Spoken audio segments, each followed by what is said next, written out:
I've got to do this, Nicole. I don't know what it is that's wrong with me, but whatever it is, it's dangerous to you. I'm a danger to you. Those stitches in your forehead, I'm responsible for them. Even if I never meant to hurt you, I did. And if I stay in that house, if we stay together now, the way I am, the way I feel, I might cause something even worse. That's why I have to leave. Have to. Yeah? May I come in? Oh, Nancy. What is this? You're all dressed. What's happening? Oh, I got my release from this place today. Wonderful. I'm so glad. I'm glad I got here now. I would have missed you later. Just waiting for April. She said she'd be here pretty soon. She's my escort. Where's Miles? He's at the office. He's busy. I had to cancel a half dozen appointments because of my stupid accident. I see. These patients come first, don't they? Well, yes, I suppose they do. However, you are his wife. You do have priority. Well, I'm all recovered. I told him to stay at the office. I thought he should stay there because I can get home all by myself.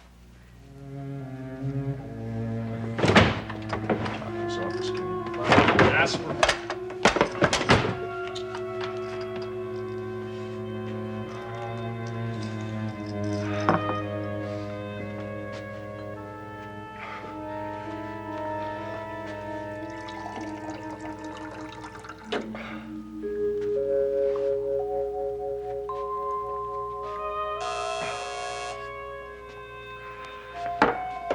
Yeah, what is it?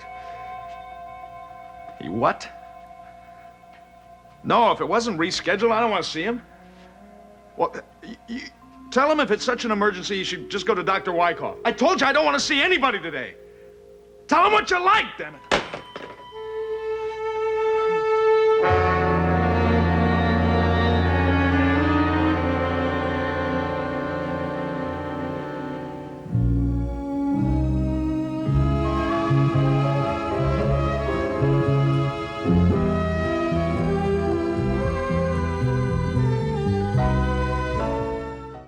And then there was my knight in shining armor. You know, it's funny. That's the second time that Mike has shown up when I was with Benny Hayes. The first time I was absolutely furious with him. This time I could have kissed him. But it was frightening because Benny got violent. Luckily, though, Mike had a policeman waiting just outside the diner. What happened to Benny? Well, right now he's down at the city jail facing new charges. You make this all sound like an adventure, Nancy. You could have been seriously hurt. I was so sure I could get this story without any risks. I mean, I had promised Benny immunity. Nobody would know. But somehow Derek Mallory found out what happened, and Benny thinks that I did it. Derek? Yes, that's how it all started. Chief Mallory had Benny brought in and accused him of extorting money from me, so now Benny thinks that I double-crossed him. I'm the one. The one what? I'm the one responsible. I You? told Derek. I didn't mention any names, Nicole, but he how put it could you? together. Oh, no. I'm sorry. I'm sorry. If anything had happened to you, it would have been my fault. I'm guilty. Look, Nicole, it isn't worth... forget it, please. Listen, I'm just gonna go put some water on my face, okay?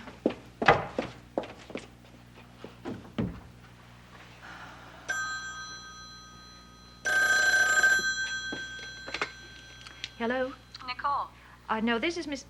Is that April? Yes. Hi, Nancy. Is Nicole there? Yes, but she's washing up right now. I understand that you're coming by for her. Yeah, that's why I called. I was wondering whether Nicole was ready to leave right away or whether it could just wait a bit. I just got a call from Draper at the airport, and he's on his way home, and I'd like to be here when he gets here. Yes, I understand that he went to New York to see David Henson's widow. Yeah, he saw her, all right, and, well, she told him everything about Margo, and needless to say, Draper is boiling mad. Right.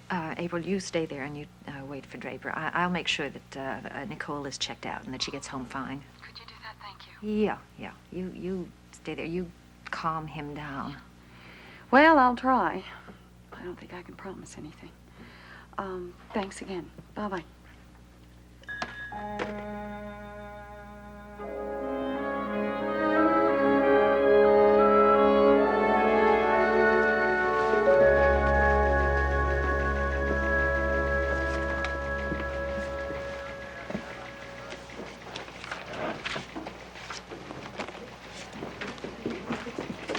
Hey, look who's here.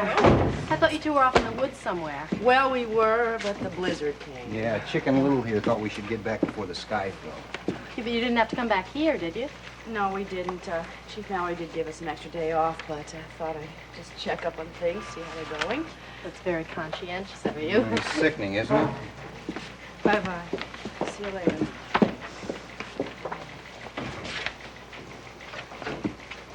We really have to come back?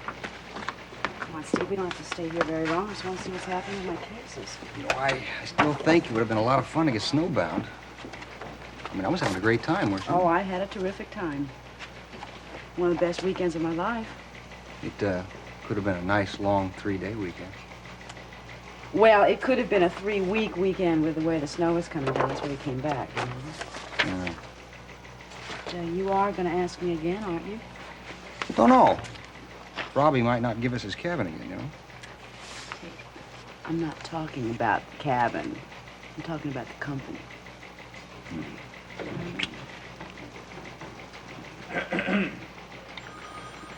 Jesus, the cops.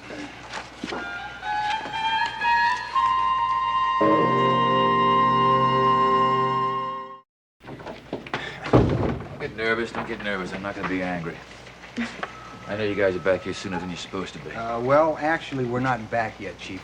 We thought we'd come back to Monticello before the snow came. I just wanted to check out my cases. There's one I can tell you about. Your old friend Benny Hayes. What about it? Well, I'm pleased to announce that he is resting comfortably in one of our finest detention cells. Don't tell me he was caught dealing again. Now, this charge stems from that deal he had with Nancy Carr. He roughed her up a little bit yesterday. Is she all right? Yeah, she's all right, but now we have an extra charge of unlawful restraint to add to the other one we have against him. That should be enough for any judge to recognize he needs to spend some time in jail. Well, I'll see what happens when you go away. Any other good news, Chief? No, nothing else on your cases, but I have some bad news about a friend of yours. Yeah, who's that? Nicole Cavanaugh. What happened? Nicole. And I think she's all right, but she had a household accident. She fell down a flight of stairs, hit her head, knocked herself unconscious. She spent the night in the hospital. Has a few stitches on her head. Was Miles with her when it happened? Yes, he was. Well, it's a good thing there's a doctor in the house. I mean, if you're going to have an accident, you might as well have a doctor in the house, right? No, I don't know how lucky she was. I'm not even so sure it was an accident. Why do you say that? Because there's something very peculiar about this whole thing. Something very strange about the way Miles has been acting lately. What do you mean? I think there's something wrong with the guy. That's what I mean. I was at the Cavanaugh house an hour before the accident. Miles came charging into the place, throwing himself all around the room, shouting like a crazy man. Wait a minute. If I didn't know Miles better, I'd swear he was stoned out of his mind on drugs. Yeah, well, now that doesn't sound like the Miles Cavanaugh that I know. He practically threw me out of the house, wouldn't allow Nicole to accompany me on a tour of police facilities for the story she was writing, and in the car on the way back to headquarters, then I hear an emergency request for an ambulance at the Cavanaugh house. Did you go back? Yes, but by the time I got there, she'd already been taken to the hospital. Miles was still there, as rotten a mood as before, and then there was something else.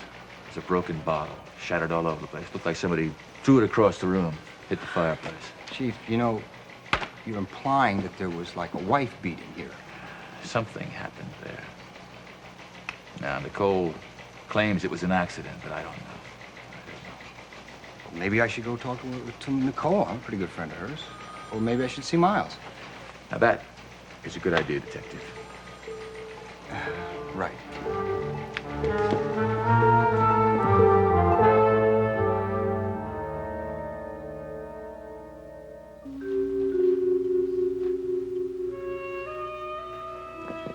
Miles, for heaven's sake, how could you say those things to Derek? How could you imply any such thing about me? Because it's obvious, isn't it? You didn't wait 5 minutes after I was going to get your new lover over here. My new lover? Are you crazy? Are you crazy? Are you crazy?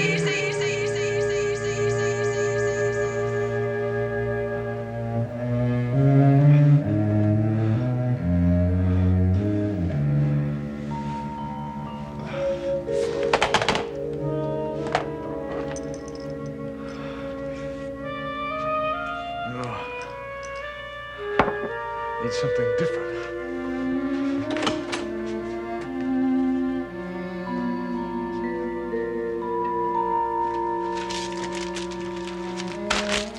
Merry Christmas to you, Mr. Gattasi.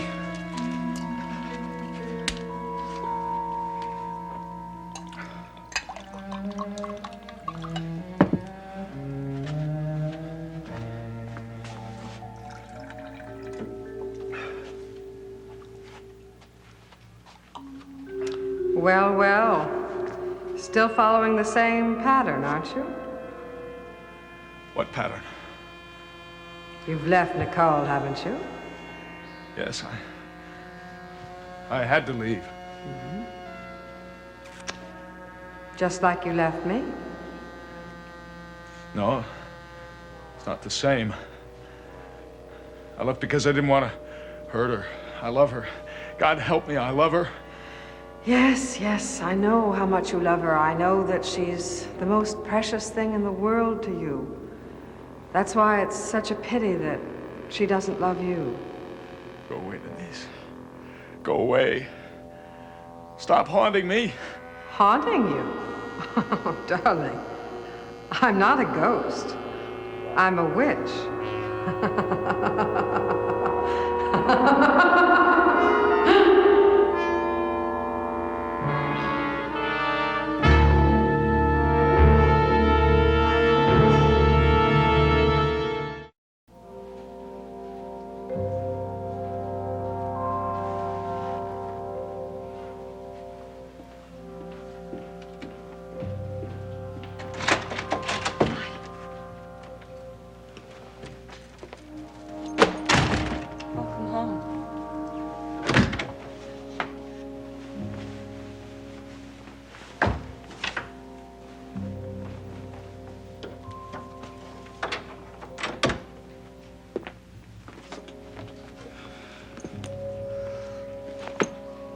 Draper, whatever it is that Margo did, don't forget that she didn't mean to hurt anyone, and don't let it come between us. How long have you been rehearsing that speech? If Margo had anything to do with Henson's decision, it was only because she didn't want to lose me. She didn't want to lose you. She didn't want us to move to New York where she'd never see us. Us to New York? You knew about it, didn't you? You knew about it all the time. About what Margo did? No, not while it was happening. It was just as much a surprise and as upsetting to me as it was to you. You're not giving me a straight answer. Did you know that Margo got Henson to reject me for the job? Well, what difference does it make? I mean, I didn't... Oh, my God, Draper, you don't think I had anything to do with it, do you? I know you had nothing to do with it.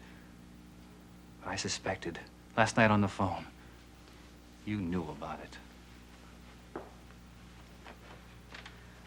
I guessed it. A long time after it happened. Margo said something about Henson's promise to her, and I just put two and two together. Yeah, but you never bothered to tell me, did you? How could I tell you? How could I tell you that? My own mother. God, I feel sick. Draper, Margo felt awful. I told her it was wrong. I told her she had absolutely no right to do anything like that, and she tried to make up for it, Draper. She called Henson in front of me while I was there in the office. She called him in New York. And what did she say? She told him that he should see you, that he should give you another chance. Instead, the man took off for Europe. Margo had nothing to do with that. Listen to me, April. What Margo told Henson on that phone call, she turned around and changed on the next phone call. The same day. She lied to you, April. She put on a big show for your benefit. She called him back the same day. No. She told him he wasn't to see me under any circumstances. Then she blackmailed him. She said that if he even gave me an interview, she'd go straight to his wife and tell her about their affair. I can't believe that. It's true, April. Henson told his wife and she told me, and you want to know something else? The irony about this whole stinking mess is that Mrs. Henson knew about the affair, so the blackmail wouldn't have worked. No, I can't believe Margo. That's because you don't want to realize what kind of woman your mother is. You don't want to believe how much she hates me. No! All right, I'll show you how much I can hate her, though. God, what are you doing? Don't do anything now.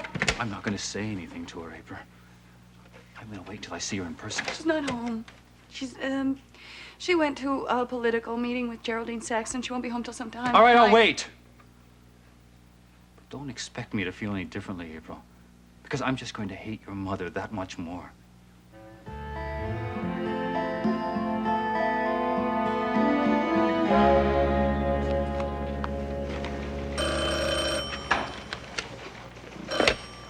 Saxon.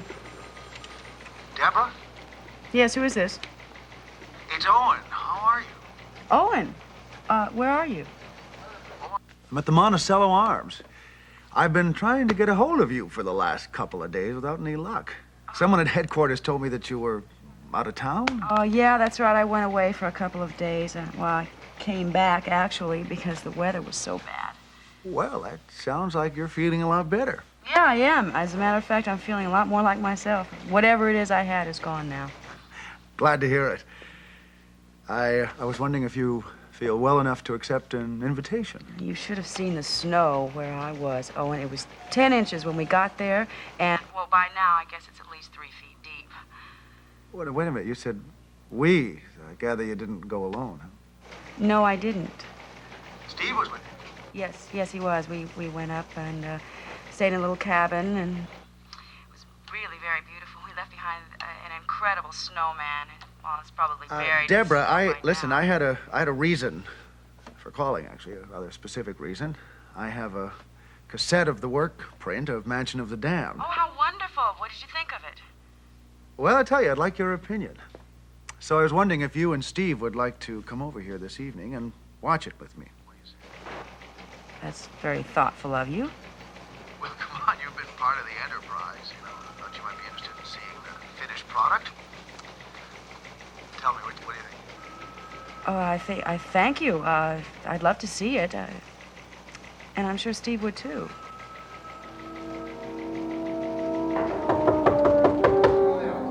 Hey, Doc.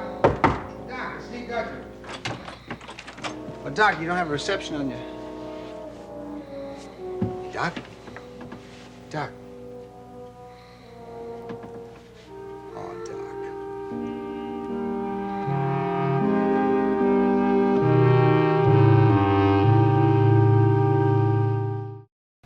I don't know. I've never seen him drink more than 1 or 2 at a party or something. Nothing in excess. Maybe he's just upset about his wife. Yeah, well, it must be that. Steve, this is strange. I mean, he's a doctor. If anybody found out he was drunk. We both know he's not an alcoholic. Maybe he just felt like tying one on. You know, we're all privileged to that, you know. All right, what are you going to do about it? I guess I'll put him in my car and take him home. No, can't go home. Wait a minute, he's coming around. Listen, I'll call you later. Wait a minute, Steve. I wanted to tell you something. Owen just called me a couple of minutes ago. He did? Uh-huh. He wants us to come over to his hotel room at the Monticello Arms and see the Mansion of the Damned. He wants both of us to come over. Yeah. And I thought, well, there's no reason why we shouldn't, is there? No. No, there isn't. Okay. Okay, I've been dying to see that movie. Terrific. I have to go back to my place first. All right, I'll meet you there then. Bye.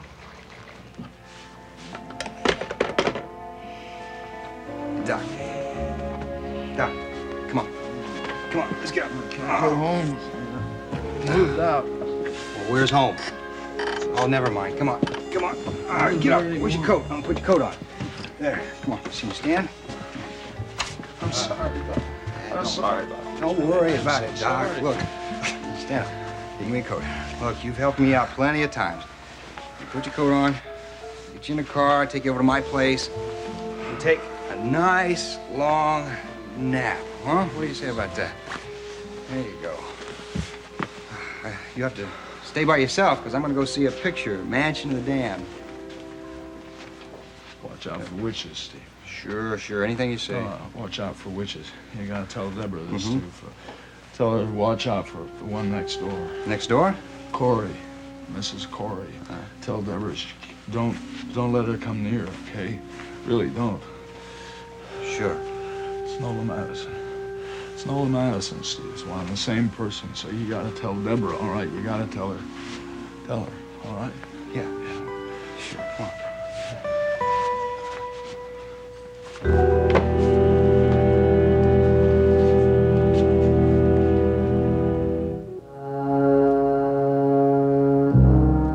Seems as though a harmony is hard to find, always on our mind, and frustrated days pass without sight, the edge of night, half dark, half light,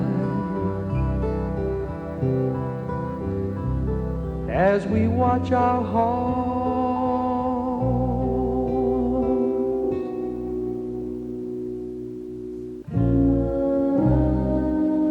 trying to hold the tenderness that we once had